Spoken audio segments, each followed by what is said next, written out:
자, 이번 시간은 기초 작업을 들어가기 앞서 그 교재에서 나와 있는 77페이지 함정 찾기에 대해서 조금 더 보강 설명을 한 다음에 기초 작업이 필요할 것 같아서 먼저 함정 찾기부터 먼저 77페이지 관련된 내용부터 확인해 보겠습니다. 자, 우리 지금 현재 화면에 보이시는 네 가지의 도면이 있는데요. 이 네 가지의 도면이 전부 외단열과 중단열이 섞여 있어요. 그러면 어떤 기준으로 외단열을 보고 어떤 기준으로 중단열을 봐야 될까? 그리고 또 외단열과 중단열은 왜 중요한 것일까라고 생각될 수 있어요. 자, 제일 먼저 중단열을 먼저 한번 확인해 볼게요. 자, 전체 도면을 쭉 볼게요. 중단열과 외단열의 차이가 도대체 뭘까요? 라고 봤을 때, 그 도면에 봤을 때 이쪽으로 한번 볼까요? 네, 확대를 해 볼게요. 중단열 같은 경우에는 중심선이 벽체 1.3선으로 되어 있는 이 중심선이 그 190과 거의 가까이 있어서 멀리 쳐다봤을 때는 중심선이 거의 보이지가 않아요. 자, 반면으로 외단열 한번 볼게요.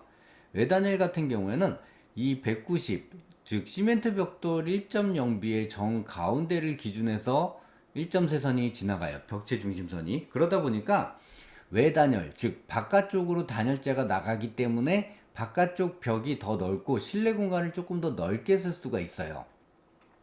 자, 그래서 이 기준이 언제부터 나오게 됐냐면 처음에는 외단열, 중단열의 기준이 없었어요. 그런데 2005년도부터 권고사항으로 나왔습니다.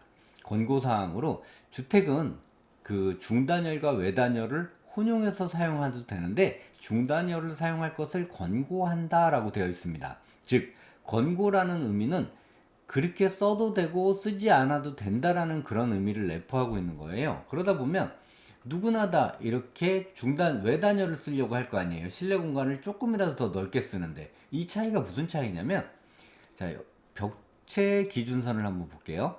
여기에서부터 여기까지의 벽은 지금 보면 이 연습 문제에서는 380이에요. 380인데 여기서부터 중심선까지의 깊이는 190이에요. 그러면 여기서 봤을 때 실내 공간은 요만큼 190만큼만 더 안으로 들어와져 있는 상황인데 여기서 볼게요. 자, 이거는 외단열이죠.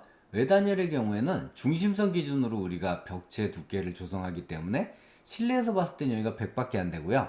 바깥쪽으로 봤을 땐 여기서부터 여기까지가 250이에요. 그러면 당연히 실내 공간이 여기가 더 90, 그러니까 우리가 얘기하는 9cm만큼 더 커진 거죠. 사면으로.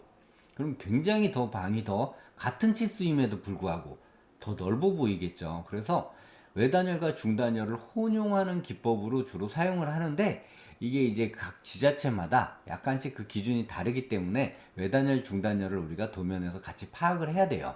시험 문제 역시 외단열, 중단열을 혼용해서 내기 때문에 여러분들도 외단열과 중단열의 기준을 명확하게 확인을 하셔야 되는데, 자, 이 도면 같은 경우에는 외단열일까요? 중단열일까요? 했을 때 중심선이 거의 안 보이죠. 중단열입니다. 자, 그러면 다시 옆에 걸 한번 볼게요.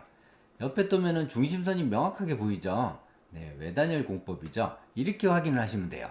그래서 도면을 봤을 때 외단열 같은 경우엔 중심선이 이렇게 뚜렷하게 보여지고요. 평면도상에서 기출문제가 되고 있는 평면도상에 이 중심선이 뚜렷하게 보이실 거예요. 그리고 중단열 같은 경우에는 벽체 중간에 가고 있기 때문에 190선 때문에 이 벽체 중간선의 중심선이 잘 안 보여요. 이게 중단열이에요. 그래서 외단열과 중단열의 기법을 사용을 했을 때 우리가 이 부분은 이제 베팅선이 되겠죠. 자, 이 부분은 베팅선으로 바꾸겠습니다.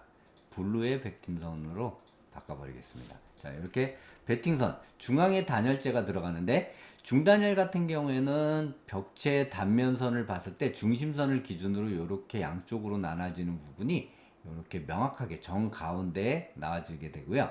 자, 이거 중심선이 지금 조금 잘못되어 있네요, 보니까.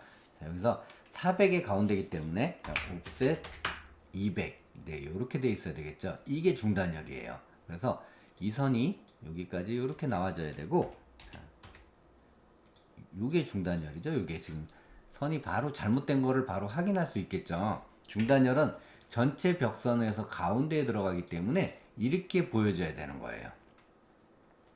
그렇기 때문에 중심선이 거의 안 보이고요. 물론 내벽선 같은 경우에는 벽체 정 가운데 들어가기 때문에 중심선 하나만 들어가주면 되지만 외단열 같은 경우에는 이쪽 부분이 더 짧기 때문에 190의 정 가운데 선에 중심선이 들어간다라고 확인하시면 될 것 같습니다. 자, 그러면 철근 콘크리트로 만들어진 건물에서도 어떻게 중단열이 표현되느냐? 철근 콘크리트 같은 경우는 벽체 두께가 150이죠. 그러다 보니까 300의 벽체에서는 벽체 정 가운데 들어가기 때문에 이 150선과 이 중심선이 겹쳐져서 보이게 돼요. 그래서 거의 안 보인다라고 봐야 되겠죠. 역시 마찬가지로 철근 콘크리트 구조에서 외단열은 중심선이 명확하게 보여집니다. 이런 기준점을 가지고 여러분들이 준비를 하셔야 됩니다. 외단열과 내단열은 분명히 실내 면적에 대한 크기가 차이가 있기 때문에 기출문제상에서도 그런 함정에 대한 문제를 낼 것이고요. 여러분들은 거기에 잘못 그려서 아차 실수했다라고 했을 때 거의 완성되고 나서 그 검토를 하는 과정에서 이 실수가 발견되면 수정하기가 굉장히 어려워요. 시간적인 여유도 부족하기 때문에 이 부분을 다시 한번 명확하게 확인하셔서 준비를 하시는 것이 좋습니다. 이상으로서 외단열과 중단열의 차이를 나타내는 방법을 했고요. 우리가 이 두 가지 공법을 전부 다 사용하기 때문에 여러분들이 기출문제상 평면도를 보고 반드시 외단열인지 중단열인지 확인하셔야 된다라고 말씀드리도록 하겠습니다.